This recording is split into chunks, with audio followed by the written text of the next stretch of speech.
Good morning everyone. ये PCS का notification आ गया है, आपको पता होगा। और बगैर देरी किए ही मतलब आपको फॉर्म अप्लाई कर देना चाहिए, है ना। कुछ खास बातें हैं इस बार, वो थोड़ा सा देख लेते हैं क्या है। कि एक तो आपको पता है ओटीआर फॉर्म की अगर बात करें, ओटीआर फॉर्म है ना, मतलब ओटीआर नंबर की बात करें तो फॉर्म फिल करने से पहले आपको ओटीआर नंबर चाहिए होगा, अगर आप पहली बार अप्लाई कर रहे हैं तब, है ना। और अगर ओटीआर की बात करें, जब आप फॉर्म जिस दिन अप्लाई करेंगे उससे 72 घंटे पहले आपके पास ओटीआर नंबर, मतलब ओटीआर के लिए आपने अप्लाई कर दिया होना चाहिए, ऐसा है। जैसे आप अगर अभी ओटीआर के लिए अप्लाई करते हैं, जो लोग पहली बार फॉर्म फिल करेंगे तो 72 घंटे के बाद आपको ओटीआर नंबर मिल जाएगा, फिर आप अपना फॉर्म अप्लाई करिए, ठीक है। ऑनलाइन परीक्षा अगर डेट देखें आप, जो खास तिथियां हैं उनकी अगर बात करें तो 25 जून से ये फॉर्म भरा जा सकता है। 27 जुलाई जो है आपका ये आखिरी दिन होगा, मतलब लास्ट डेट है, तो लास्ट डेट का इंतजार ना करें प्लीज़, है ना। ठीक है। उसके बाद एक चीज़ और याद रखिए, जो इन्होंने छोटे से लिखा हो, देखो 3 तारीख जो है 8वां महीना, है ना। इसमें आप क्या कर सकते हैं, 8वें महीने की 3 तारीख तक अगर कोई आपको मतलब जो सुधार करना है, संशोधन करना है तो उसके लिए, ठीक है। चलिए, तो अब हम लोग आगे बढ़ते हैं। इस बार जो है विशिष्ट जो पद आते हैं, स्पेशल पोस्ट आती है वो बहुत ज़्यादा है, उन पर थोड़ा सा चर्चा करेंगे। एग्जीक्यूटिव वाली पोस्ट, जैसे आप डीएसपी की बात करते हैं, एसडीएम की पोस्ट है आपका, बीएसए की पोस्ट है। इसके साथ जो है आपकी जो विशिष्ट पद आए हैं उन पर आपको ध्यान देना होगा कि जो मतलब कौन कौन सी मतलब योग्यताएं होनी चाहिए आपके पास। अच्छा, आवेदन शुल्क सबको पता है, 125 रुपये, और 65 आपका अनुसूचित जाति जनजाति के लिए, दिव्यांग के लिए 25 रुपये। इस तरीके से भूतपूर्व सैनिक अगर आप हैं तो आपको 65 रुपये पे करना पड़ेगा। ये व्यवस्था सब कुछ। और अब आप देखिएगा टोटल संख्या कितनी है। जो अभी तक जो फॉर्म आपका पोर्टल खुला है इसमें 500 अध्याचन गए हुए हैं, लेकिन मतलब सामान्यतः ये होता है कि जैसे आप देखा होगा 200 के आसपास वैकेंसी आई थी लास्ट, और उसमें मतलब 900 प्लस पे जाके फाइनल रिजल्ट आपका बना है। तो 500 पे अगर अध्याचन है तो मतलब 1000 प्लस हर हाल बन जाएगा, इसमें किसी प्रकार का कोई डाउट या संदेह नहीं होना चाहिए, ठीक है। इसमें कोई डाउट या कोई संदेह नहीं होना चाहिए, ठीक है। चलिए आगे देखिएगा, और है ना। अच्छा, अब आप ज़रा देखिएगा, दो चार बातें और हैं, मतलब उन पर थोड़ा सा फोकस करना है। क्या क्या है देखिए, है ना। लिखित परीक्षा एवं साक्षात्कार के माध्यम से विशिष्ट अर्हता के पद जो हैं, है ना, स्पेसिफिक पोस्ट जैसे कि, अब इस पर थोड़ा सा फोकस करिएगा प्लीज़। कई बार होता है कि आप उसके लिए क्वालिफाई मतलब क्वालिफिकेशन रखते हैं बट अप्लाई नहीं करते हैं, बहुत आराम आराम पढ़ना है। पद नाम देखिएगा, प्रधानाचार्य राजकीय इंटरमीडिएट कॉलेज बालक बालिका। इसमें भारत में पहले पहले पोस्ट की हम लोग बात करें, ध्यान रखना, आपसे पूछा जाएगा जब आप फॉर्म अप्लाई करेंगे। भारत में विधि द्वारा स्थापित अथवा सरकार द्वारा मान्यता प्राप्त किसी विश्वविद्यालय या मान्यता विश्वविद्यालय संस्था से क्या करना चाहिए, पीजी आपके पास होना चाहिए। इसके साथ में आपके पास बीएड भी होना चाहिए, क्लियर। हाई स्कूल, ये आप देखिए, ये दोनों कंडीशंस आपको याद रखनी है, ठीक है। अच्छा, उसके बाद आपने मतलब हायर एजुकेशन में 3 साल ये निरंतर आपने अध्यापन भी किया हो, ये कंडीशन, ये तीनों कंडीशन फुलफिल होनी चाहिए। अधिमानी मतलब ये वो चीज़ें होती हैं जिनमें जिनको वरीयता दी जाती है ना। तो ये अधिमानी वाले, इससे पहले आप देखिएगा, अधिमानी से पहले ये 3 पॉइंट्स आप याद रखिएगा, 1, 2 एंड 3, ये आपके पास होने चाहिए, तभी आप इस पद के लिए योग्य माने जाएंगे। उसके बाद सह जिला विद्यालय निरीक्षक या उप सचिव माध्यमिक शिक्षा परिषद, जिला बेसिक शिक्षा अधिकारी एवं समकक्ष। इसमें क्या है, भारत में विधि द्वारा स्थापित किसी विश्वविद्यालय मान्य विश्वविद्यालय संस्था से पीजी आपके पास होना चाहिए, पोस्ट ग्रेजुएट आप हों, और ये आपके पास है ना, ये होना चाहिए, ठीक है। पीजी आपको, अब ये आपको ध्यान रखना है ना। अधिमानी की अगर बात करें, अधिमानी जो मतलब योग्यताएं हैं वो आप ध्यान रखना। अगर जैसे बीएड है किसी के पास में, तो आप बीएसए के लिए जो है आप अप्लाई कर सकते हैं, सिर्फ अगर पीजी है तब भी आप कर सकते हैं, बाकी इनको वरीयता दी जाएगी, ठीक है। ये आपको याद रखना है। उसके बाद वरिष्ठ प्रवक्ता जिला शिक्षा एवं प्रशिक्षण संस्थान की बात करें तो इसके लिए आपके पास क्या होना चाहिए, भारत में विधि द्वारा स्थापित किसी विश्वविद्यालय से ये पीजी उपाधि के साथ शिक्षा स्नातक होना चाहिए, और मतलब एमएड है शिक्षा में, पीएचडी, इस तरीके से। ये अगर आपके पास है तो देखो 1 और 2 क्लियर है ना, और थर्ड ये हो गया। श्रम प्रवर्तन अधिकारी की बात करें तो अर्थशास्त्र, समाजशास्त्र, वाणिज्य के साथ स्नातक उपाधि तथा, तथा है, याद रखिए, तथा मतलब प्लस, ये भी ये होना चाहिए। मतलब जब आप ग्रेजुएशन में थे तब समाजशास्त्र या अर्थशास्त्र या वाणिज्य, मतलब है ना, तो कॉमर्स या सोशोलॉजी एंड इकोनॉमिक्स, इनमें से ये सब्जेक्ट आपके पास हो, और इसके साथ में जो है आपके पास में ये तो होना चाहिए, तथा है मतलब तथा मतलब एंड है ना, इसके साथ विधि, श्रम संबंध, श्रम कल्याण, श्रम विधि, वाणिज्य, समाजशास्त्र, समाजकार्य, समाज कल्याण, व्यापार प्रबंधन, कार्मिक प्रबंधन में पीजी होना चाहिए। ठीक है, तब आप जाकर के मतलब ये बेसिक क्वालिफिकेशन है, तब आप श्रम प्रवर्तन अधिकारी के लिए अप्लाई करेंगे।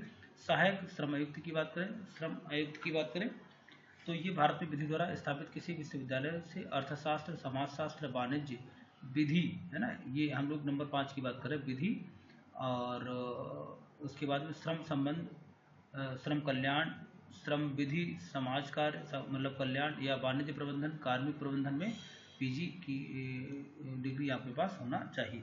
ठीक है, अधिमानी की बात है, ये होना चाहिए। इसके बाद जैसे दो कैंडिडेट अगर हैं, उनके नंबर बराबर आ गए हैं, तो उनको प्रेफरेंस में किसे दिया जाएगा, प्रादेशिक सेना में न्यूनतम 2 वर्ष की अवधि की सेवा की गई हो, है ना, इस तरीके से, या फिर एनसीसी का आपके पास बी प्रमाण पत्र हो, इस तरीके से, लेकिन ये बेसिक आपका होना चाहिए।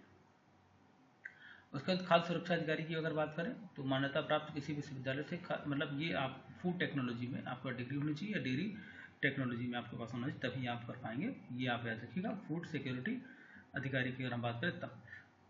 उसके बाद देखिएगा सचिव श्रेणी 2 मंडी परिषद की अगर बात करें, ये नंबर 4 की हम लोग बात कर रहे हैं यहाँ पर। ठीक है, तो ये यहाँ पर क्या है, किसी मान्यता प्राप्त विश्वविद्यालय से कृषि, कृषि विपणन या विज्ञान याद रखिए, विज्ञान सचिव है ना, विज्ञान, वाणिज्य, तो विज्ञान मतलब बीएससी भी चलेगा, बीएससी भी चलेगा इसमें, याद रखिए बीएससी वालों को भी मौका दिया जाएगा, और ये भी आप मतलब अप्लाई कर सकते हैं।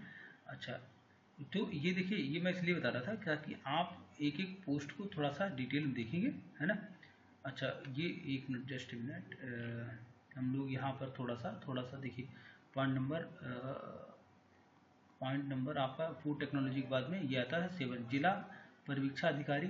तो भारत में विधि द्वारा स्थापित किसी विश्वविद्यालय से मनोविज्ञान या समाजशास्त्र या सामाजिक कार्य में आपके पास पीजी होना चाहिए। ठीक है, तब आप अप्लाई कर पाएंगे। और उसके बाद सहायक नियंत्रक विधिक माप विज्ञान ग्रेड 2, भारत में विधि द्वारा स्थापित किसी विश्वविद्यालय से या विश्वविद्यालय से भिन्न किसी संस्था से किसी विधि के अधीन विश्वविद्यालय से मान्यता प्राप्त या घोषित किया गया हो कि, या ये देखना क्या किसकी हम लोग बात करें, सहायक नियंत्रक विधि माप विज्ञान, है ना। और उसके बाद क्या है आप देखिएगा, केंद्रीय सरकार द्वारा मान्यता प्राप्त किसी विदेशी विश्वविद्यालय से एक विषय के रूप में भौतिक या यांत्रिक मतलब इसमें फिजिक्स या मैकेनिकल इंजीनियरिंग आपके पास मतलब अगर आपका डिग्री है तब आप अप्लाई कर सकते हैं इसमें, फिजिक्स से एमएससी, या फिर आप जो है बीटेक इन मैकेनिकल, है ना, तब आप कर सकते हैं। विशेष कार्य अधिकारी कंप्यूटर की बात करें तो इसमें आप देखिएगा, इसमें कंप्यूटर अभियांत्रिकी की बात की, मतलब कंप्यूटर यहाँ पर बीटेक की बात की, टेक्नोलॉजी की बात की है ना। तो सिर्फ कंप्यूटर साइंस की बात अगर होती बीएससी वाले भी अप्लाई कर सकते थे, तो इसमें आप क्या है, अगर बीटेक कंप्यूटर साइंस है तभी आप अप्लाई कर सकते हैं। ठीक है, ये आपको याद रखना है। उसके बाद में सहायक अभियोजन अधिकारी परिवहन की बात करें तो विधि में स्नातक की बात की गई है ना, मतलब लॉ एलएलबी आपके पास होनी चाहिए, देवनागरी लिपि में हिंदी का पूर्ण ज्ञान आपके पास होना चाहिए। ठीक है, उसके बाद जिला कार्यक्रम अधिकारी की बात करें, जिला कार्यक्रम अधिकारी तो भारत में विधि द्वारा स्थापित किसी विश्वविद्यालय से समाजशास्त्र, मानव शास्त्र या मनोविज्ञान या अर्थशास्त्र, है ना, ये स्नातक डिग्री मतलब बीए में आपके पास ये सब्जेक्ट होनी चाहिए, बीए में आपका सब्जेक्ट होना चाहिए। ऐसा नहीं कि आपने मतलब बीएससी कर लिया लेकिन उसके बाद एमए में कर लिया, तो एमए वाला नहीं, आपके पास बीए में ये होना चाहिए। ठीक है, कई लोग होते हैं ना कि जैसे आपने बीएससी कर लिया है इस तरीके से, और उसके बाद आपने एमए कर लिया इकोनॉमिक्स से, तो वो नहीं इसमें कंसिडर किया जाएगा। आपके पास एमए से पहले बीए में मतलब, है ना, बीए में मतलब ग्रेजुएशन में आपके पास ये सब्जेक्ट होने चाहिए। बाल विकास परियोजना अधिकारी की बात करें तो भारत में विधि द्वारा स्थापित किसी विश्वविद्यालय से समाज कार्य या समाजशास्त्र या गृह विज्ञान में स्नातक उपाधि होनी चाहिए।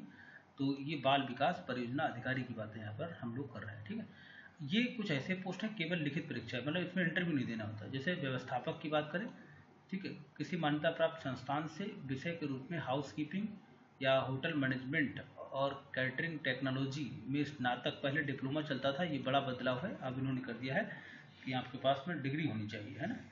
तो उसके बाद लेखा एवं संप्रेक्षा अधिकारी मंडी परिषद की बात करें तो इसमें वाणिज्य में मतलब स्नातक में आपका सब्जेक्ट क्या होना चाहिए, वाणिज्य, या उत्तरदायित्व या किसी उत्तरदायित्वपूर्ण हैसियत में लेखा कार्य का कम से कम 5 वर्ष का अनुभव, लेखा परीक्षा, लेखा में उच्च अर्हता के लिए अधिमान दिया जाएगा।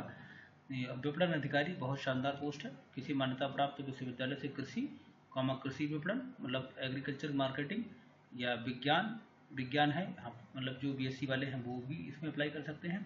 अर्थशास्त्र या कृषि अर्थशास्त्र में स्नातक है ना, मतलब ग्रेजुएशन में होने चाहिए। ये वो पोस्ट हैं जिनमें इंटरव्यू जो है इंटरव्यू ही होता है, सॉरी इंटरव्यू नहीं होता है, माफ़ करना, इंटरव्यू नहीं होता है, मुख्य परीक्षा के आधार पर यहाँ पर सिलेक्शन होता है। चौथा के सचिव श्रेणी 2 की अगर बात करें तो इसमें अभी हम लोग बात कर रहे थे, इसमें भी जो है इंटरव्यू नहीं होता है, मुख्य परीक्षा के आधार पर सिलेक्शन होता है। उसके ये हम लोग बात कर चुके थे। उसके बाद नंबर 5 में लेखा एवं वित्त अधिकारी नगर विकास विभाग की बात करें तो विधि द्वारा स्थापित सरकार द्वारा मान्यता प्राप्त संस्थान में अर्थशास्त्र, वाणिज्य, फाइनेंस के साथ स्नातक होना चाहिए या फिर आप सीए होने चाहिए, है ना। तो ये आप देख लीजिएगा, ये मतलब विशिष्ट पोस्ट जो है या स्पेसिफिक जो पोस्ट इस बार आई हैं उनको भी ध्यान से आप थोड़ा भरेंगे। और एक समस्या और माइग्रेशन का मुद्दा भी चल रहा है, तो अभी देखिए क्या होता है। माइग्रेशन की अगर बात करें है ना, इस पर क्या निर्णय लिया जाता है, तो भाई स्पेशल जो पोस्ट आई हैं इन पर आपको ध्यान रखना है, स्पेशल पोस्ट जो हैं इन पर आपको ध्यान रखना है ठीक है। और बहुत ध्यान से प्लीज़ एक बार फॉर्म पढ़िएगा और तब जा कर के आप अप्लाई करना इसको, ठीक है। और ये सब चीज़ें तो बात की बात है ना, आफ्टर सम टाइम देखना जब है ना डीएसपी के लिए कितना क्या मेजरमेंट चाहिए, वो सब चीज़ें अलग की बात है ना। तो अभी बस आप अच्छे से और मतलब वेट मत करिए, फॉर्म पोर्टल खुल गया है, जिन लोगों के पास OTR है वो तुरंत अप्लाई कर दें, है ना। बहुत कम टाइम OTR वालों को हम लगता है कि 5 मिनट से 10 मिनट का समय लगेगा, लेकिन मैं तो कह रहा हूँ पूरा समय लीजिएगा, नोटिफिकेशन डिटेल को पढ़िए अच्छे से, है ना। और ठीक है, जल्दबाजी में नहीं रहना है, और इसको आप फिल करके फॉर्म अच्छे से फिल करिए, इंतज़ार मत करना लास्ट डेट का, ठीक है। चलिए, और उसके बाद में ध्यान क्या रखना है, अगर आपके पास मास्टर में आप हैं या पीजी डिग्री है आपके पास, बीएड है आपके पास, तो अपने सब्जेक्ट और बीएड के साथ मैच कर लेना है। जो विशेष पद आए हैं उनमें भी आप जो है क्या है योग्य हो सकते हैं, तो उनको भी आप टिक करना है, ऐसा नहीं कि उन्हें छोड़ देना, ठीक है।